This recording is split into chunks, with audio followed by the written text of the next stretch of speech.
सपना एक देखोगे मुश्किलें हजार आएंगी।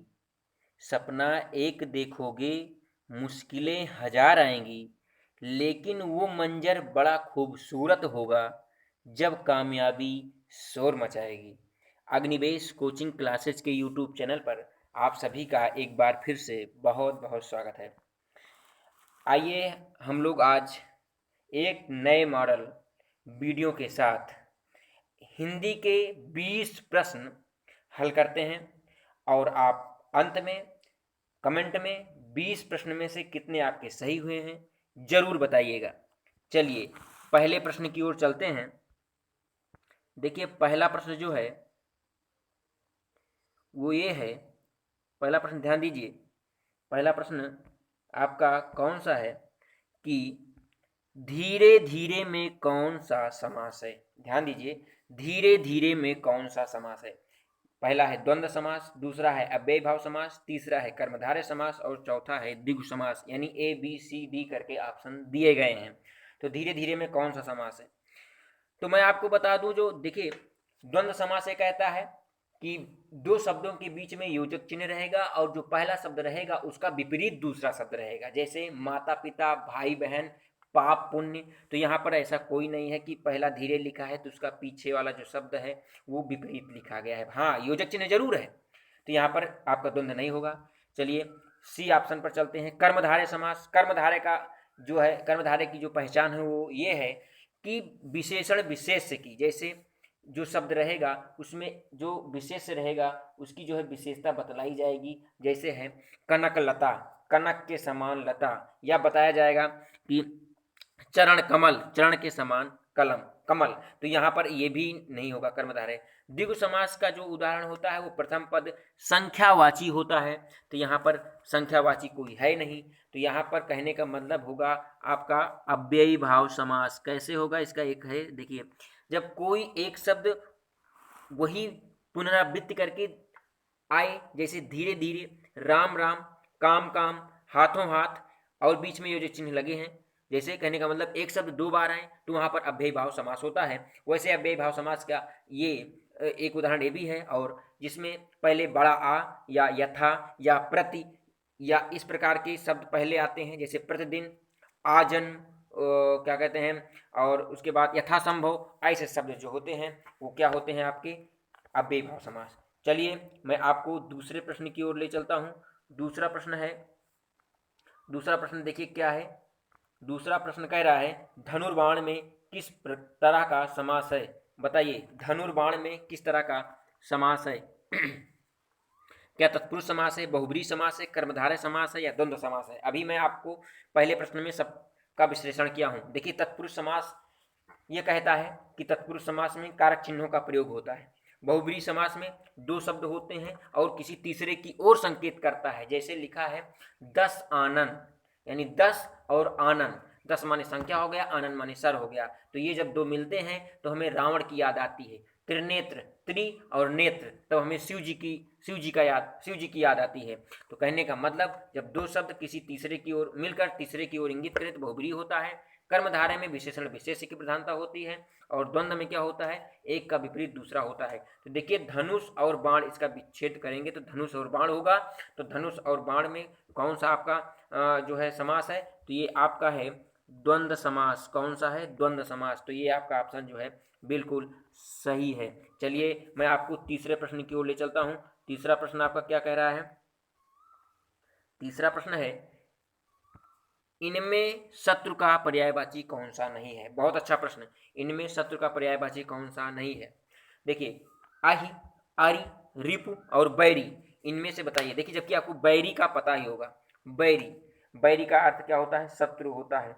अब बताइए बचा आही, आरी और रिपु। तो मैं आपको बता दूं कि इसमें जो है आपका आही, आही जो है ये शत्रु का पर्यायवाची नहीं है, बल्कि रिपु, बैरी और अरि, ये तीनों शत्रु के पर्यायवाची हैं। आही का जो पर्यायवाची होता है वो क्या होता है, वो सांप का पर्यायवाची है। किसका है, सांप का। चलिए चौथे प्रश्न की ओर चलते हैं। फटाफट 20 प्रश्नों का जो है हम लोग आंसर देखते हैं। देखिए चौथा जो प्रश्न है वो ये है कि कौन सा शब्द इंद्र का पर्यायवाची नहीं है। कौन सा शब्द इंद्र का पर्यायवाची नहीं है। ए ऑप्शन है पुरंदर, बी ऑप्शन है शक्र, सी ऑप्शन है मध्वा और डी ऑप्शन है गणाधिप। बताइए चौथा प्रश्न में कौन सा सही है, जल्दी से बताइए।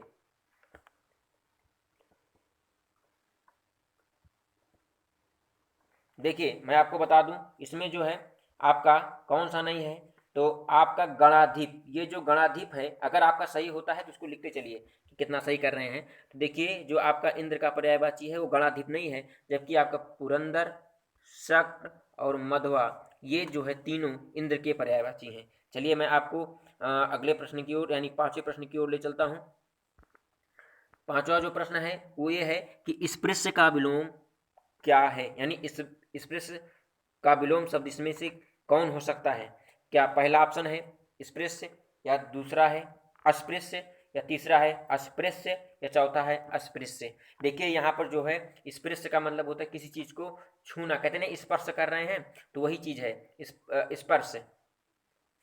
लेकिन यहाँ पर जो लिखने की दृष्टि से आप बताइए कौन सा सही हो सकता है विपरीत में, जल्दी से बताइए।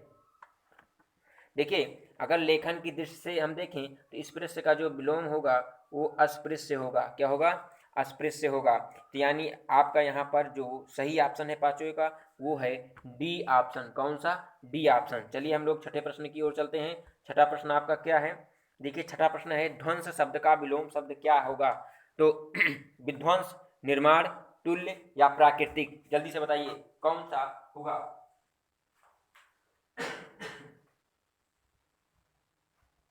जल्दी से बताइए ध्वंस शब्द का विलोम शब्द क्या है। तो देखिए बहुत लोग कहेंगे ध्वंस का विध्वंस, ऐसा नहीं है। ध्वंस का विध्वंस थोड़ी होगा, चाहे ध्वंस करो और चाहे किसी चीज का विध्वंस करो, एक ही चीज तो है। तो अगर किसी चीज का हम ध्वंस करते हैं, समाप्त करते हैं उस चीज का, तो उसका विपरीत आपका क्या हो जाएगा, उसका हो जाएगा निर्माण। क्या हो जाएगा, यानी ध्वंस करेंगे तो खत्म हो जाएगा और निर्माण करेंगे तो उस चीज का दोबारा वो चीज बनेगा। तो यहाँ पर आपका ऑप्शन जो है वो निर्माण सही होगा। तो आपका कौन सा प्रश्न ऑप्शन सही था, ध्वंस का विलोम क्या होगा, निर्माण होगा।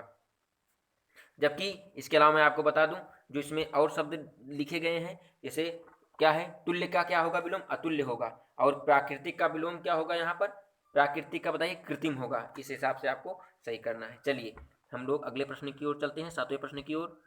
जल्दी जल्दी प्रश्नों की समाप्ति की ओर चलते हैं हम लोग। लिखा है सातवां प्रश्न क्या है, देखिए निम्नलिखित में से कौन सा शब्द तत्सम नहीं है। निम्नलिखित में से कौन शब्द तत्सम नहीं है। देखिए तत्सम शब्द वे होते हैं जो संस्कृत से आते हैं। तो बताइए कौन सा इसमें नहीं है। कपाट, कीटक, कूची, कुंभकार, बताइए कौन सा नहीं है।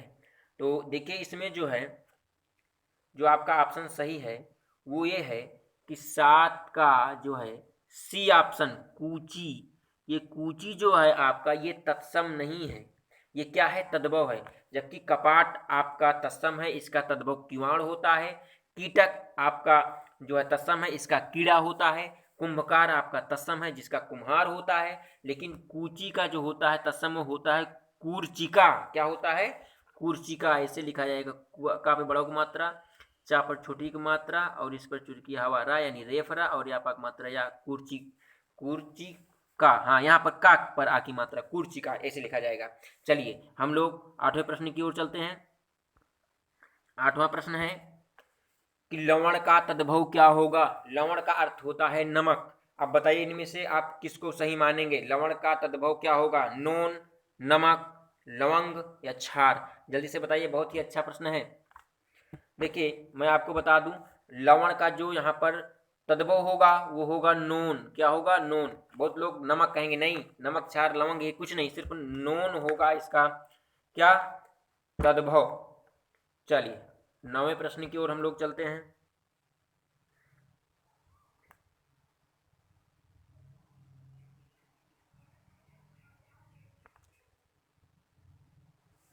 देखिए 9वां जो प्रश्न है वो ये है कि दो या दो से अधिक अत्यंत समीपस्थ वर्णों के मेल से जो परिवर्तन होता है वो क्या कहलाएगा, संधि विच्छेद या व्यंजन या स्वर या संधि, जल्दी से बताइए भाई। दो या दो से अधिक समीपस्थ वर्णों के मेल से जो परिवर्तन होता है उसे हम कहते हैं, क्या कहते हैं, उसे हम कहते हैं संधि। क्या कहते हैं? संधि। देखिए विच्छेद यहाँ पर हो गया इसलिए ऑप्शन कट गया, जबकि व्यंजन का कोई मतलब नहीं, स्वर का कोई मतलब नहीं। चलिए हम लोग 10वां प्रश्न हल करते हैं। देखिए संहार लिखा है, संहार, इसका विच्छेद करेंगे तो क्या होगा? संधनहार। बी ऑप्शन है संधनहार, सी ऑप्शन है समधनहार और डी ऑप्शन है समधनहार। क्या होगा जल्दी से बताइए। देखिए जो आपका आंसर होगा, संहार का मतलब होता है संपूर्ण नाश, संपूर्ण विनाश होता है। तो यहाँ पर संहार का मतलब क्या होता है? संपूर्ण विनाश। तो देखिए यहाँ पर जो आपका ऑप्शन है वो है डी ऑप्शन। क्या है? डी ऑप्शन समधनहार। यानी 10 नंबर आपके यहाँ पर 10 प्रश्न हल हो गए। चलिए हम लोग 11वें प्रश्न की ओर चलते हैं। 11वां प्रश्न जो है वो ये है कि गुरु के समीप रहकर शिक्षा ग्रहण करने वाला के लिए एक शब्द क्या होगा? बताइए। गुरुकुलवासी, छात्रावासी, अंतेवासी या आश्रमवासी? बताइए कौन सा होगा इसमें? गुरु के समीप रहने वाले को हम लोग क्या कहेंगे? जो गुरु के समीप रहकर शिक्षा ग्रहण करते हैं उनके लिए क्या गुरुकुलवासी होगा कि छात्रावासी कि अंतेवासी कि आश्रमवासी? मैं आपको बता दूं गुरु के समीप रहने वाले को क्या कहते हैं, आप जल्दी से बताइए। चलिए मैं बताता हूं आपको, इसको अंतेवासी कहते हैं। क्या कहते हैं? अंतेवासी कहते हैं। चलिए इसके अलावा जैसे लिखा है जो गुरुकुल में रहे तो उसको गुरुकुलवासी, लेकिन गुरु के समीप जो है यहाँ पर सब देखिए, गुरुकुल में रहे वो अलग चीज हो गया। तो जो गुरुकुल में रहे उसको गुरुकुलवासी कहेंगे, लेकिन जब गुरुकुल में रहते हुए भी एकदम गुरु के बिल्कुल समीप रहते हैं तब उसको हम अंतेवासी कहेंगे। छात्रावास में रहने वाले को छात्रावासी, आश्रम में रहने वाले को आश्रमवासी। तो यहाँ पर ये सही है। चलिए हम लोग 12वें प्रश्न की ओर चलते हैं। 12वां प्रश्न है उच्च कुल में पैदा व्यक्ति को क्या कहेंगे? धनी, सवर्ण, श्रेष्ठ या कुलीन? देखिए धनी तो जो धनवान के घर में पैदा होता है, इसलिए ऑप्शन गलत हो गया। सवर्ण यानी ये जो सा मतलब सात होता है वर्ण, यहाँ पर ये भी नहीं है। श्रेष्ठ मतलब ये अलग चीज हो गया। देखिए उच्च कुल, कुल का मतलब होता है कुल, यानी को किस कुल में पैदा हुआ है, अच्छे कुल में या मलिन या कहाँ पर पैदा हुआ है। तो यहाँ पर देखिए उच्च कुल में पैदा होने वाले के लिए जो एक शब्द है वो है कुलीन। क्या होगा? कुलीन होगा। क्या होगा? कुलीन। चलिए मैं आपको अब 13 नंबर प्रश्न की ओर ले चलता हूँ। 13 नंबर प्रश्न जो है वो ये है कि अंधे के हाथ बटेर लगना कहावत का आशय है। अंधे के हाथ बटेर लगना यानी क्या हो सकता है? पहला है अंधा भी अपना लक्ष्य प्राप्त कर सकता है, या किसी अयोग्य व्यक्ति को महत्वपूर्ण वस्तु प्राप्त हो जाना, या भाग्य से कोई वस्तु मिल जाना, या बिना परिश्रम के सफलता मिल जाना। बताइए क्या होगा? तो अंधे के हाथ बटेर लगना कहावत का जो आशय है वो यहाँ पर आपका जो सही है वो कौन सा सही है? वो 13 प्रश्न का बी ऑप्शन सही है। कौन सा सही है? बी ऑप्शन सही है। यानी कहने का मतलब किसी अयोग्य व्यक्ति को महत्वपूर्ण वस्तु प्राप्त हो जाना, उसी को कहते हैं अंधे के हाथ बटेर लगना। एक पिक्चर में राजकुमार जो है तिरंगा फिल्म में इसी को कहते हैं, यही वहाँ पर कहावत है कि अंधे के हाथ बटेर लग जाए तो उसको शिकारी नहीं कहते हैं, वहाँ पर ये जो है कहते हैं। इसलिए मैं आपको याद दिला दे ताकि आपको याद आ जाए। चलिए 14 नंबर प्रश्न की ओर चलते हैं। गांठ का पूरा मुहावरे का अर्थ यानी यहाँ पर अभिप्राय क्या हो सकता है? गांठ का पूरा। 14 नंबर प्रश्न जल्दी से बताइए।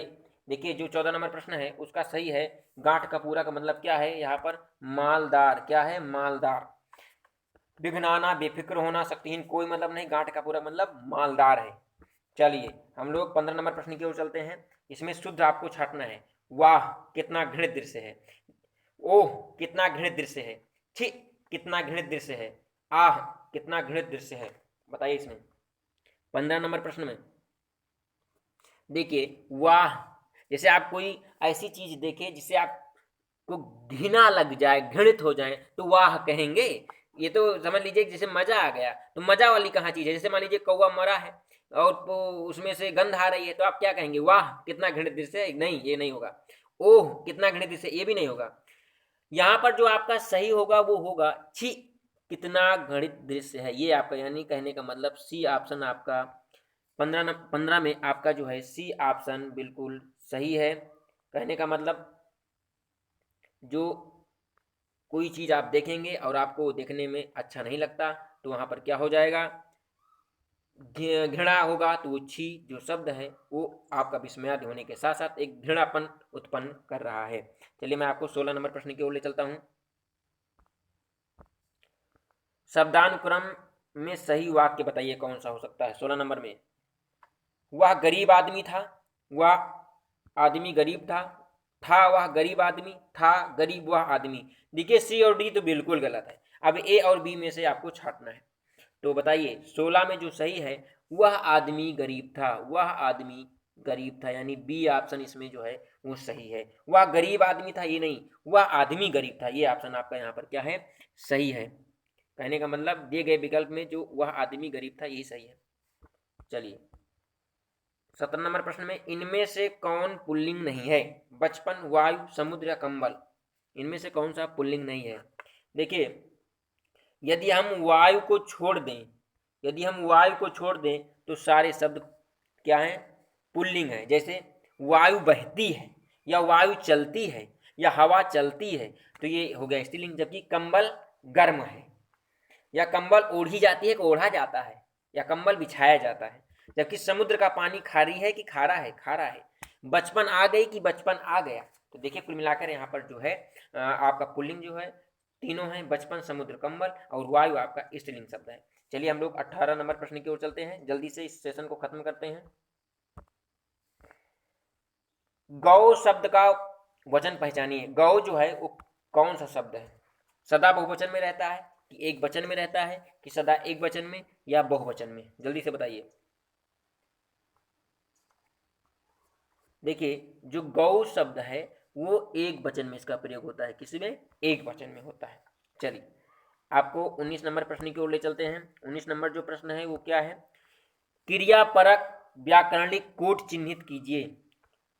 क्रिया यानी वो क्रिया परक हो, व्याकरणिक दृष्टि से वो उसमें चिन्ह का भी प्रयोग होता है। तो किसमें होता है, तो देखिए इसमें जो सही है वो है कारक, क्योंकि कारक में ही क्रिया के जो है उसमें चिन्हों का पता लगता है कि कौन सा कारक उसमें छिपा हुआ है। जैसे प्रथमा कर्ता ने द्वितीय कर्म को, यानी जो को आ रहा है, के आ रहा है, का की के संबंध दर्शा रहा है या के लिए आ रहा है, तो इसमें क्या होता है, व्याकरणिक कोट के चिन्हों को पहचाना जाता है। जबकि लिंग वचन पक्ष का कोई मतलब नहीं है।